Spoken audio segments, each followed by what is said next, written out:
31 दिसंबर की deadline, pan नहीं हुआ लिंक तो बड़ी मुसीबत।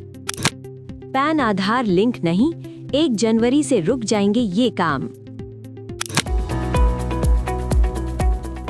साल खत्म होने में अब बहुत कम समय बचा है और इसी के साथ टैक्स से जुड़ा एक बड़ा काम भी डेडलाइन पर पहुंच गया है।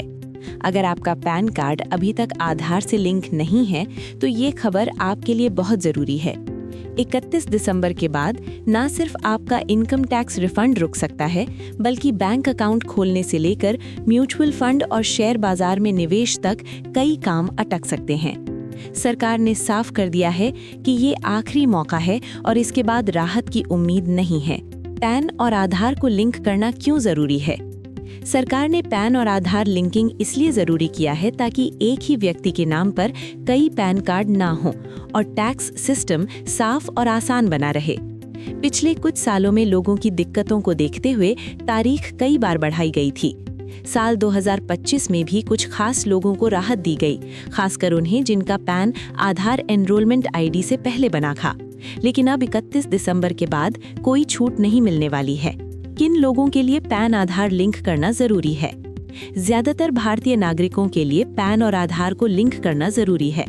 नौकरी करने वाले लोग, खुद का काम करने वाले, बिजनेस करने वाले, शेयर बाजार या म्यूचुअल फंड में पैसा लगाने वाले और इनकम टैक्स रिटर्न भरने वाले सभी लोगों को ये काम करना होगा। कुछ खास कैटेगरी जैसे एनआरआई या कुछ तय उम्र के लोग इसमें शामिल नहीं हैं, लेकिन आम टैक्स पेयर्स के लिए ये नियम जरूरी है। 31 दिसंबर तक पैन आधार लिंक नहीं किया तो क्या होगा? अगर आपने तय तारीख तक पैन को आधार से लिंक नहीं किया तो 1 जनवरी से आपका पैन इनएक्टिव माना जाएगा। पैन नंबर बंद नहीं होगा, लेकिन उसका इस्तेमाल लगभग बेकार हो जाएगा।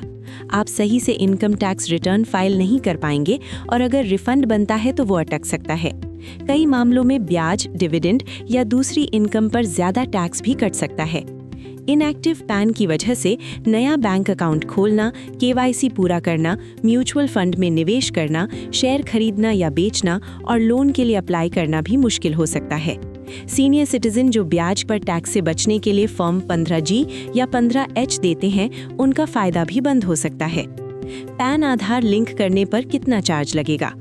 अभी पैन और आधार को लिंक करने के लिए 1000 रुपये का शुल्क देना जरूरी है। ये रकम इनकम टैक्स की वेबसाइट पर ऑनलाइन जमा करनी होती है। रकम भले ही ज्यादा ना लगे, लेकिन पैन इनएक्टिव होने से जो परेशानी होगी वो कहीं ज्यादा बड़ी हो सकती है।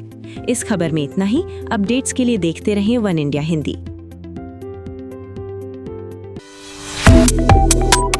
Subscribe to One India and never miss an update. Download the One India app now.